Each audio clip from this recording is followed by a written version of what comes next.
Olá, eu sou a Gleice. Fico muito feliz de poder gravar esse conteúdo para que a gente possa estar junto, mesmo que seja virtualmente, nos reconectarmos e aproveitarmos para fazer algumas reflexões que com certeza nos ajudarão a passar melhor por esses momentos. Acho que o que a gente mais ouviu nesse tempo foi "fique em casa", né? Acho que é a frase que a gente mais escuta. E apesar do "fique em casa" seja a casa física, eu acho que tem todo um simbolismo muito importante para a gente, a questão do lar, da casa, não só da nossa casa física, mas da casa espiritual da gente, do voltar para casa, né? Voltar para a nossa essência, para a nossa conexão espiritual. Eu tenho pensado bastante nisso. E eu lembrei daquela passagem que o Chico conta sobre a história da Joana de Cusa, né? Que ele diz que a Joana era esposa de uma pessoa com alto cargo em Roma e ela vai procurar o Cristo porque ela pensava diferente dele, do marido, né? Ela tinha outras crenças, ela ansiava por ser uma pessoa melhor. Ela acreditava que o mundo não podia ser só aquilo, não podia só se levantar, trabalhar, cuidar da casa, cuidar dos filhos, dormir, obedecer, que tinha que ter um sentido maior. Ela não via sentido nisso, dessa diferença tão grande de classes, apesar dela ser uma pessoa abastada, de ser uma pessoa que não passava por dificuldades. Em nenhum momento eles relatam que ela tinha alguém doente em casa. Ela buscava realmente uma esperança, um alívio para sua alma, um motivo. Acho que essa é a palavra maior. Ela buscava um motivo maior. E quando ela ouviu falar do Cristo, ela percebeu que podia ser esse motivo que ela estava procurando, né? E ela vai escondida, lógico, mulher de alguém conhecido, né? E ela vai escondida até o Cristo. E quando ela escuta ele falando sobre uma vida que continua, falando sobre igualdade, né, que ninguém é diferente de ninguém, falando sobre perdão, aquilo vai tocando o coração dela e ela consegue se aproximar dele e falar: Jesus, eu quero te seguir. Eu quero deixar tudo que eu faço, tudo que eu sou, tudo que eu tenho, e eu quero te acompanhar, eu quero te ouvir mais. Eu quero viver tudo isso que você fala, né? A gente agora que está afastado da casa espírita, não podendo frequentar, a gente sente essa saudade, né? De poder estar lá dentro. Parece que lá é tudo tão mais fácil, né? E Jesus olha para ela e diz: Joana, ainda não é chegada a sua hora. Volta para tua casa, porque lá está o teu verdadeiro trabalho. E apesar dela não entender, deve ter dado até uma frustração, né? Ela resolveu abrir mão de tudo e Jesus fala para ela que não era a hora dela e pede para ela voltar para casa. Ela sabia que tinha um monte de gente que tinha largado tudo para seguir Jesus. Ela sabia que tinha um monte de gente que tinha vendido tudo, doado tudo. Ela queria fazer isso, mas Jesus pede para ela voltar para casa. E ela tem que servir o Cristo lá dentro da casa dela. Ela não deixa de buscar a palavra dele, até quando Jesus é crucificado, depois dele ser crucificado, ela frequenta as reuniões nas catacumbas, né, onde os cristãos falam da mensagem dele. Ela carrega os filhos com ela. Ela tenta de todas as formas se manter conectada. E ela entende que ela tem um trabalho dentro do lar dela, como a gente também entende. Nós que somos espíritas temos o entendimento que o lar é muito mais do que as paredes de uma casa, né? A gente sabe que não é por acaso que nós estamos com as pessoas que estamos. Seja por um débito anterior, seja por mérito, porque tem tantas pessoas maravilhosas ao nosso lado, né? Seja por escolha, porque cada um de nós tem livre-arbítrio, o direito da sua escolha. Seja qual for o motivo, nós estamos juntos e nós temos responsabilidade sobre isso. Por que é que a gente não vive sozinho? Tem lá uma pergunta no Livro dos Espíritos, no capítulo Lei de Sociedade. Por que a gente tem que viver em sociedade?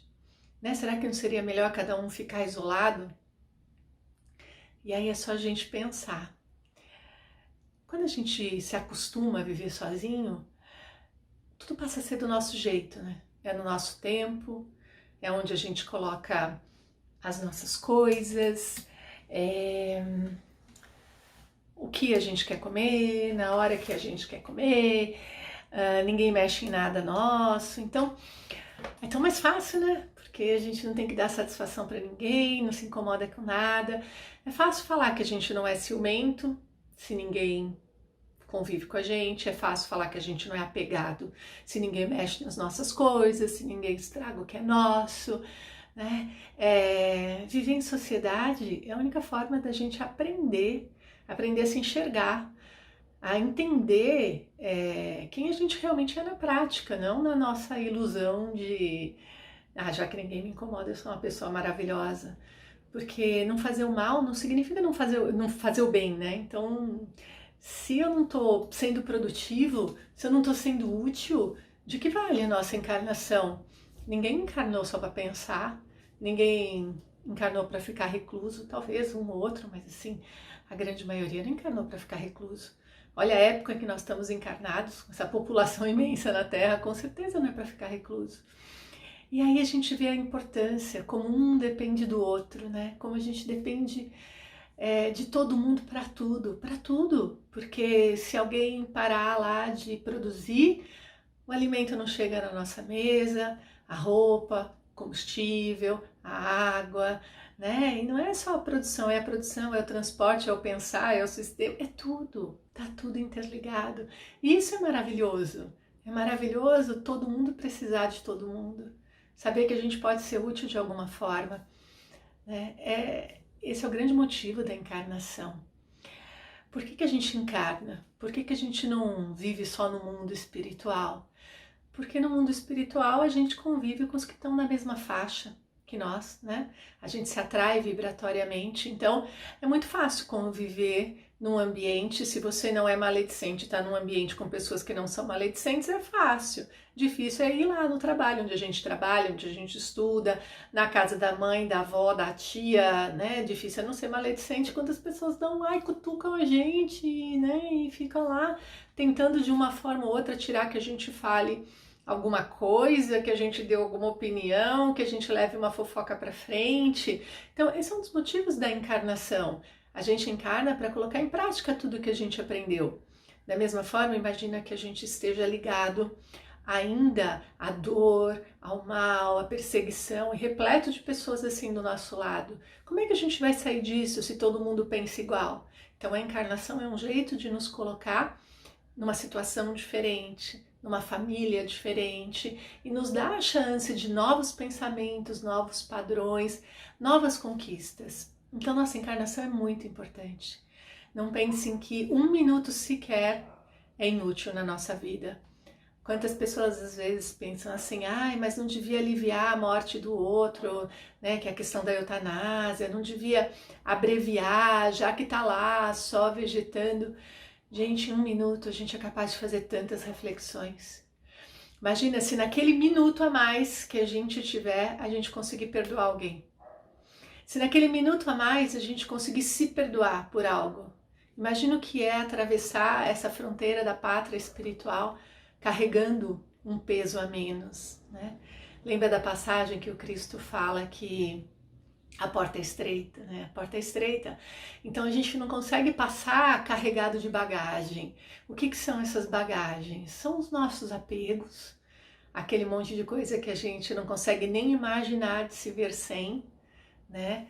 São as quinquilharias que a gente carrega emocionais, todos os medos, os traumas, as mágoas, as tristezas, tudo que a gente vai acumulando dentro dessa mochila e que faz com que a gente não consiga passar na porta, né? Às vezes a gente quer carregar as pessoas, a gente acha que as pessoas não vão viver sem a gente, ou que a gente não vai viver sem essas pessoas. A gente está vivendo agora essa fase de não poder abraçar, né, as pessoas que a gente vê, que a gente gosta. É muito estranho a gente não poder demonstrar o nosso sentimento, mas é um treino também para a gente entender que a gente consegue fazer isso aonde quer que a gente esteja. Acho que a gente não podia imaginar que dava para almoçar à distância, né? Fazendo videoconferência. As pessoas estão postando isso nas mídias sociais, cada uma sentada na sua mesa e por videoconferência, por chamada aí de vídeo, almoçando junto. Olha que legal. Olha que treino lindo. A gente sabe que como espírito, quanto mais elevado, a gente já não vai precisar mais utilizar, por exemplo, a fala, né? Os espíritos mais elevados conseguem se comunicar pelo pensamento. Como é que a gente chegaria nisso sem treino? Não é só desencarnar e pronto, agora já sei me comunicar pelo pensamento, já sei volitar, né? A gente tem que desenvolver e todas essas ferramentas vão ensinando isso pra gente.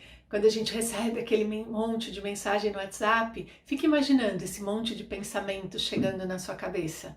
Se a gente não tiver um filtro, se a gente não tiver um controle, a gente enlouquece, né? Mas é um treino para a gente aprender a identificar as vibrações, é um treino para aprender a identificar o que a gente deixa entrar no pensamento da gente. Percebe? Às vezes você tá lá, tranquilo, em paz, de boa, e aí vem uma lembrança antiga, lá do fundo do baú, e você começa a relembrar aquilo, sofrer de novo, ficar triste, faz sentido, né? Então é esse pensamento que veio, que foi colocado ali, porque sabe que isso vai te desestruturar, sabe que isso vai jogar seu padrão para baixo. Então esse pensamento veio, te cutucou, faz que nem o WhatsApp, bate lá o olho e fala, não, essa mensagem eu não quero ver não, e esse vídeo não vou nem abrir, isso aqui é vírus. E aí nem toca, nem deixa rodar, porque senão esse pensamento entra e começa a desenvolver e começa a puxar. E a hora que você vai ver, você já está pensando no que você deveria ter feito, no que você deveria ter falado. Aí você já está chorando de novo, sofrendo de novo, por uma coisa que não vai mudar em nada. Aquilo passou, aquilo estava esquecido, né? E às vezes isso é para frente. Vem um pensamento lá de medo do futuro, um pensamento de medo da morte, medo da doença, né? E aí a gente pega aquele pensamento e vai desenvolvendo ele. E daqui a pouco você já chorou, já viu o velório, já se despediu, já morreu. Olha quanta energia inútil gasta. Olha como a gente se machuca, né? Como a gente abre brecha para esses pensamentos que vêm do nada. Então lá no Livro dos Espíritos tem a pergunta: os espíritos influenciam nossos pensamentos? E eles respondem: mais do que podeis imaginar, muitas vezes são eles que vos conduzem. O que isso quer dizer? Que a gente não está sozinho. Meu Deus, a gente é espírita. A gente acredita no quê? Né? A gente está cansado, a gente já ouviu falar 1 milhão de vezes, a gente já leu tantas vezes lá no Livro dos Espíritos. O que é o espírito? O espírito é um pedacinho de Deus, é a centelha divina da criação, não tem nada mais divino que isso. Cada um de nós é um espírito, um pedacinho de Deus, que carrega todas as características do Pai, que vai desenvolver essas características para um dia chegar à angelitude. Tá, somos espíritos. Esses outros espíritos que ficam trazendo coisas na nossa cabeça também são espíritos, também são centelhas divinas, também carregam Deus em si. Mas então por que fazem isso? É fácil a gente entender. Por que a gente enche a cabeça dos outros? Por que às vezes nós ficamos lá buzinando uma ideia na cabeça de alguém? Por que a gente quer que as coisas sejam do nosso jeito? Que as pessoas pensem como a gente pense? Que as pessoas façam o que a gente determine? Então, isso é chamado de obsessão. Seja de encarnado para encarnado, de desencarnado para encarnado, de desencarnado para desencarnado. Isso é uma obsessão. Quando eu quero impor o meu pensamento, a minha forma de agir a alguém, né? Mas esses espíritos não têm outras coisas para fazer? A gente não tem outra coisa para fazer quando a gente está gastando tempo com fofoca? E por que a gente gasta? Porque é divertido, né? Porque a gente se sente bem com isso. A gente não tem outra coisa para fazer quando a gente está lá sofrendo, remoendo uma coisa lá antiga? E por que a gente sofre e fica remoendo? Né? Porque a gente gosta de ser vítima. Porque a gente gosta de ficar lá, né? E quer que alguém sinta pena da gente, e quer culpar alguém pelo que aconteceu com a gente. É a mesma coisa. O espírito que não está na carne pensa e age da mesma forma que a gente. Então, se você gosta de ficar alimentando esses pensamentos de medo, eu sei que ninguém gosta de propósito, mas gosta no sentido de, se você não barra isso, se você deixa esses pensamentos entrarem, outros espíritos também gostam, né? Você sofre e eles também sofrem. Então, um reclama e o outro reclama também, certo? Olha só que interessante, o nosso voltar para casa, voltar para nossa casa espiritual. Né? Voltar para o nosso centro, para quem nós somos. Entender. Esse momento fez a gente ter que parar. Né? Parar não é fácil. Nós adoramos ter movimento para fora. A gente adora ter muita coisa para fazer, para falar, porque isso faz com que a gente não tenha tempo para pensar, para se olhar, para cuidar do outro, para cuidar de si. Então a gente adora fazer muita coisa. Mas essa misericórdia divina trouxe pra gente um momento de agora tem que parar. Agora tem que parar e tem que ficar consigo. Agora tem que parar e tem que cuidar de si. Tem que cuidar do outro. Tem que cuidar do sentimento. Tem que cuidar do pensamento. Por quê? Porque a doença é energia parada. Né? A doença é uma energia que fica parada na gente. Então, todo mundo pode ter um contato com N vírus, bactérias, dentro da gente tem um monte. Mas quando desenvolve? Quando a nossa energia não está bem, que é o que a gente chama de imunidade, né? Então aquela energia acumulada é igual água que fica parada ali e vai criando lodo. Aquela energia acumulada de raiva, aquela energia acumulada de medo, de tristeza, de dor, ela vai ficando em cima dos órgãos correspondentes. E isso vai minando a energia, minando a energia, minando a energia e tirando ali a proteção daquele órgão. Por isso tem que se cuidar.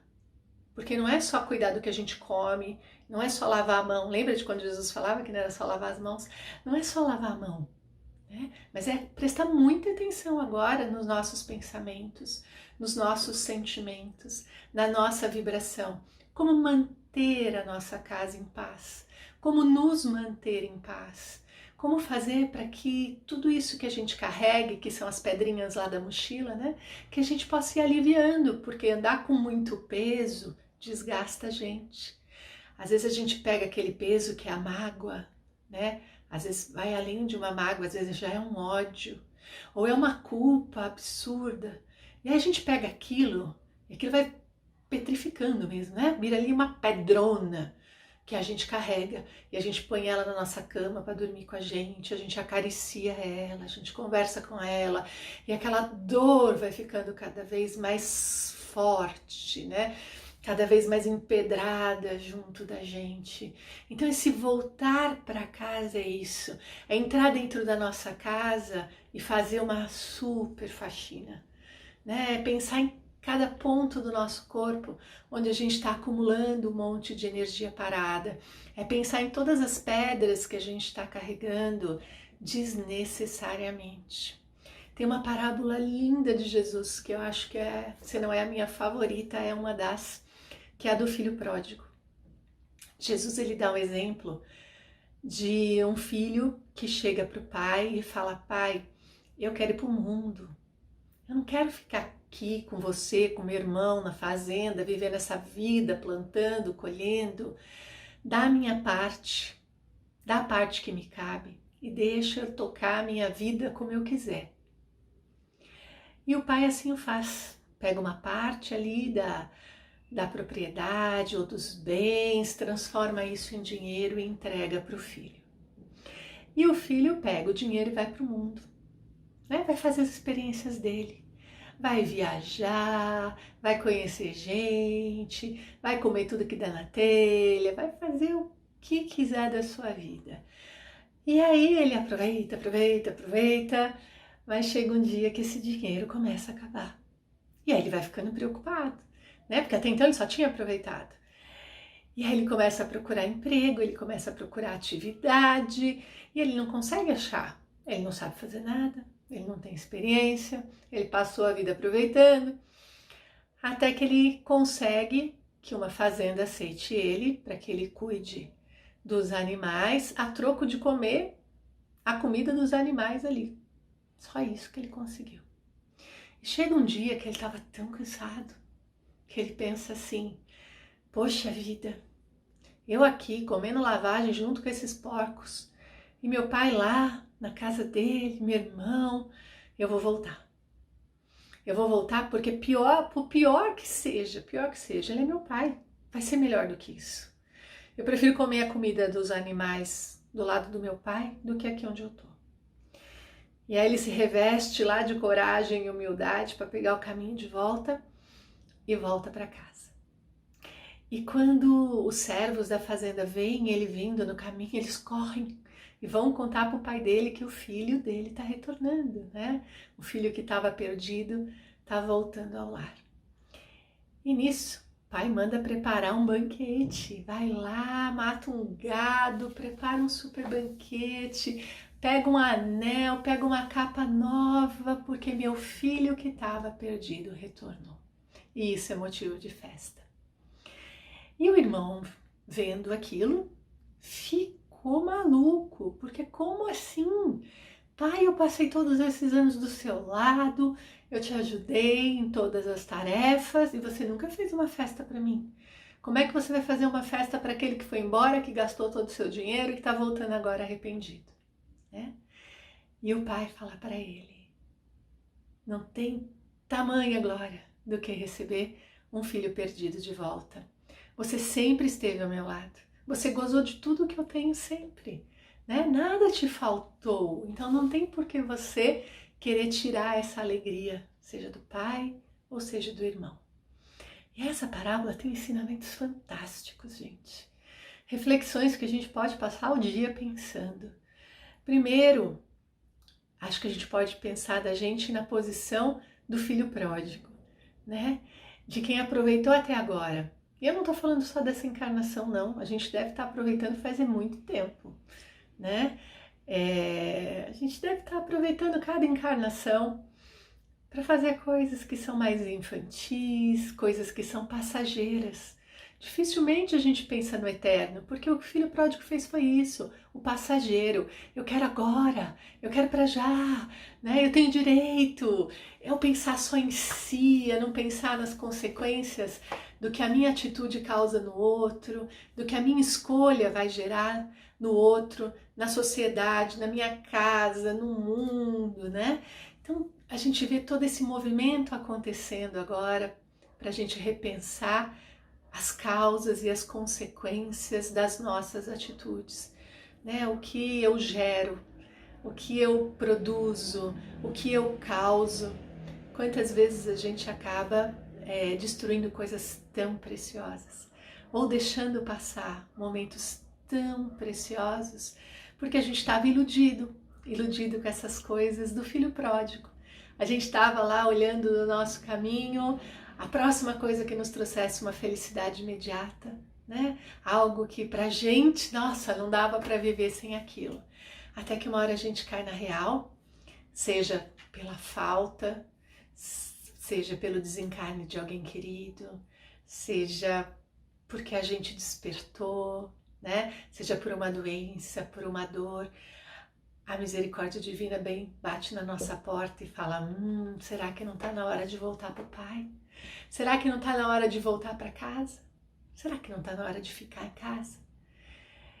Às vezes a gente tem a coragem e a humildade de pegar nosso caminho de volta, né? De falar: eu preciso de ajuda, eu preciso conversar com aquela pessoa, eu preciso resolver isso, eu preciso largar a mão desse monte de bobagem, preciso parar de ser tão exigente, preciso parar de cobrar tanto a mim, o outro, né? Às vezes a gente consegue pegar esse caminho de volta e ir deixando as pedrinhas nele para chegar em casa mais leve. E quando chega em casa, tem a festa, porque para Deus nós somos um pedacinho que está longe dele. A gente é um pedacinho que está voltando para se unir, para se reabastecer. E ele nem pergunta pra gente: ih, demorou, curtiu muito, tá arrependido? Nem isso, né? Ele abre os braços e a espiritualidade toda entra em festa. Imagina teu mentor vendo, o meu mentor, o mentor de cada um de nós olhando a gente pedir perdão.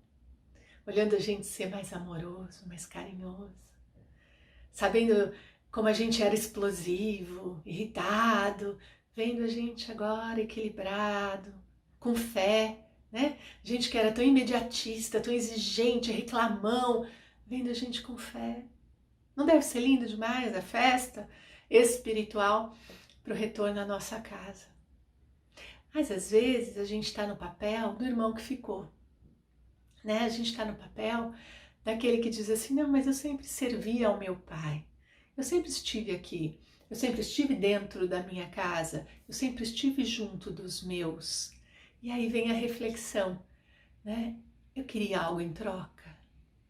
Eu estava junto, mas eu estava exigindo. Eu estava junto, mas eu era aquela que tinha que ser tudo do meu jeito. Eu estava junto, mas eu estava de uma forma tão egoísta, querendo o que fosse bom para mim, preocupado comigo. Né? Eu estava me medindo em relação aos outros, invejando, cobiçando, porque não é só não fazer, né? É o que a gente pensa, é o que a gente sente, porque esse irmão ele representa isso, ele representa aquele que age, mas não que sente, não que deseja, não que faz aquilo com o coração, aquele que cumpre a obrigação. E hoje dentro de casa essa reflexão vem bem à tona. Como é que eu sou no meu trabalho? Como é que eu sou nas minhas tarefas, sejam elas quais forem? Né? O que eu estou fazendo que é só para cumprir obrigação? Como é que eu estou cumprindo as minhas obrigações? Quanto eu estou esperando de retorno? Então, às vezes a gente não deixa de fazer nenhuma prece, mas não é por fé, é por medo. Às vezes pode ser até por hábito, mas o coração não está lá. É por obrigação. Né? Às vezes a gente janta junto, dorme junto, acorda junto, mas é por obrigação. O coração não está lá, está só o corpo. Né? Então, nesses momentos em que está todo mundo dentro de casa, a gente consegue enxergar melhor o outro. E às vezes a gente percebe que a gente estava tão distante que a gente nem conhecia mais as pessoas que convivem com a gente. A gente fala de tanta coisa, mas é tão difícil falar do coração, né? Falar do que a gente sente, do que a gente pensa. A gente fala o que a gente pensa sobre a TV, sobre o jornal, sobre o governo, sobre a política, mas o que a gente pensa sobre a gente, sobre o futuro, né? Sobre Deus, sobre fé. Não que a gente tenha que doutrinar ninguém, mas como é que a gente vai tocar o coração das pessoas se não for pelo nosso testemunho? O Evangelho no Lar é fantástico para isso, porque no Evangelho é a hora que a gente ora em voz alta, é a hora que a gente deixa o coração da gente falar. Quando cai aquela mensagenzinha, é a hora que a gente faz uma autorreflexão e conta para os outros como a gente se enxerga, quais são os nossos desafios. Né? E aí tem a posição do pai na parábola. Aquele pai que consegue deixar o filho ir, que consegue entender que cada um tem o direito das suas experiências, consegue respeitar o livre-arbítrio do outro. Aquele pai que consegue dizer se vai ser bom para ele, se essa experiência é necessária, quem sou eu? Né? Se Deus deu o livre-arbítrio para ele, quem sou eu para tirar? Isso não é só em relação aos nossos filhos, mas em relação a todos que estão em nossa volta. Né? A gente está tendo o desafio de fazer nossos pais, avós, ficarem dentro de casa, mas o que a gente pode fazer? A gente pode orientar, a gente pode pedir, a gente pode mostrar, mas eles têm livre-arbítrio. Né? Então, esse pai que consegue libertar e que também consegue receber de braços abertos, que consegue não julgar. Nenhum momento da nossa vida, por pior que tenha sido a besteira que a gente já tenha feito, Deus apareceu pra gente e falou: você não merece mais, vou desistir de você, tô desistindo, você não é mais centelha divina, você já era. Né? Nenhum momento. Então Deus sempre nos recebe de braços abertos, esperando que a gente retorne. Não tem como a gente não dar conta da nossa plantação, né? O que o filho pródigo plantou ali no caminho dele, ele teve que colher na volta, não tem como. Mas a misericórdia divina, essa bondade é tão imensa que ela alivia tudo que é possível. Porque a misericórdia do Pai não é aquela misericórdia que cura um e não cura outro. Não é a misericórdia que te dá algo só porque você pediu, só porque você faz sua prece. A misericórdia divina é a que dá o que melhor precisamos para o nosso crescimento. É o que alivia tudo o que já não precisamos mais porque já aprendemos. É o que nos dá a oportunidade de repensar. Pensa só, nós já estamos em casa há alguns dias, né? Quanto isso mudou a nossa ligação espiritual, a nossa prece, nosso contato com o nosso mentor, com Deus, nosso evangelho no lar, nosso padrão vibratório, o nosso relacionamento, né? Porque se não mudou nada, se a gente continua sem tempo para isso, se a gente continua sem foco para isso, às vezes a misericórdia divina vai ter que nos proporcionar uma doença, porque vai ser o melhor jeito da gente ficar realmente quieto e ter que repensar. E se mesmo numa doença a gente não conseguir repensar, se a revolta for maior, se a gente só reclamar, às vezes a misericórdia divina vai precisar nos dar um desencarne, para ver se no desencarne a gente deixa de lado todas essas ilusões e consegue encontrar dentro da gente o eterno. Então a gente começa a entender que nada disso é castigo, né? Que isso é misericórdia. É Deus nos chamando de volta para casa. A gente estava lá comendo com os porcos. Nada de cansar. Estava horrível. Mas a gente ficava lá na lama. E aí Deus resolve falar, vamos voltar para casa, gente. Aqui é melhor, tenho certeza. Então que a gente ouça o chamado e consiga pôr o pé na estrada e voltar para casa. Reencontrar nossa casa. Reencontrar nosso pai. Né? A Joana, ela voltou para a casa dela. Ela cuidou da família dela. Ela deu os testemunhos dela. Ela teve uma grande reviravolta na vida.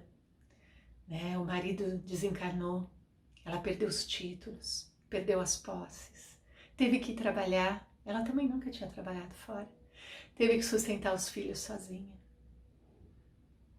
Isso mostra o quê? Que não é porque a gente tem fé, não é porque a gente está fazendo o nosso melhor na encarnação, que a gente tem algum privilégio. O maior privilégio é poder trabalhar, é poder pensar, é poder agir, é poder ser útil, é poder crescer. Esses são nossos privilégios. A gente ainda tem o grande privilégio de estar em grupo, de estar em família.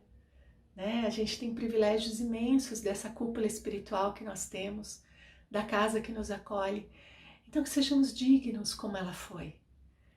Ela fez o que ela precisava fazer. Ela foi obediente ao chamado do Cristo. Ela foi capturada numa reunião aonde ela estava com os cristãos. Ela foi levada para o circo. Ela viu o filho dela ser levado para o circo. O filho dela pediu que ela negasse o Cristo para que ele pudesse ser solto. Mas naquela hora ela sabia que tinha chegado o momento que o que ela podia ensinar de melhor para o filho dela era a fé. Ela conseguia enxergar direitinho o que era ilusão, o que era transitório, o que era passageiro e o que era eterno. E ela tem a coragem de entregar seu filho, de se entregar. E quando ela faz a passagem espiritual dela, Jesus está lá. Estende os braços e fala, Joana, agora chegou a tua hora. E ela tem a certeza de que ela cumpriu com a encarnação dela. Ela tem a certeza que ela fez o que ela podia onde ela podia. Na casa dela, com os filhos dela, com o marido dela, depois no trabalho, depois na sociedade, em cada lugar aonde ela esteve. Ela deu o testemunho dela. Testemunho do quê? De bondade, de carinho, de fé, de verdade, de ajuda ao próximo, de solidariedade. É isso que é ser cristão. é estar aonde quer que você esteja, em nome do Cristo. Ou seja, levando o seu melhor, fazendo o seu melhor, se colocando no lugar do outro e pensando o que eu, você, cada um de nós pode fazer para ser melhor. Porque se cada um for melhor, a gente chega logo logo na regeneração. A gente chega logo logo no mundo onde a gente vai curar nossas feridas e não mais ficarmos nos atacando, né? Que a gente já vai ter uma consciência muito mais ampliada. Essa Joana de Cusa é a Joana de Ângeles que a gente conhece, mentora do Divaldo, que vai ter várias outras encarnações. E um dia a Joana chega para o Divaldo e ela conta para ele que ele foi filho dela, né? Lembra que a Joana de Cusa tinha 2 filhos? Ele era o filho mais novo dela. E o filho mais velho dela, aquele que foi crucificado, não, queimado no circo junto com ela, foi o rapaz que o Divaldo encontrou e que o ajudou a vida inteira lá na Casa do Caminho. E é muito interessante, porque esse amigo do Divaldo, amigo irmão, né? Ele sempre falava que toda vez que ele ouvia o nome do Cristo ele se arrepiava, que ele adorava fazer caridade, que ele gostava muito do trabalho da Mansão do Caminho, mas que tinha alguma coisa em Jesus que ele não conseguia, que ainda não conseguia amá-lo, né? Imagina quanto aquela cena deve ser forte na alma dele. E se ele, sem amar Jesus, fez tudo aquilo junto com o Divaldo, imagina se amasse, né, gente? Então eu espero que a gente possa agora aproveitar esses nossos momentos em casa com esse olhar de que estamos de volta, que Deus nos chama, a casa espiritual, a nossa casa interna, que nos chama para recobrar o nosso equilíbrio, para irmos ao encontro dos braços dele, para nos abastecermos e nos mantermos em paz. De coração, obrigada por estarmos juntos esse momento. Fiquem bem, fiquem em paz.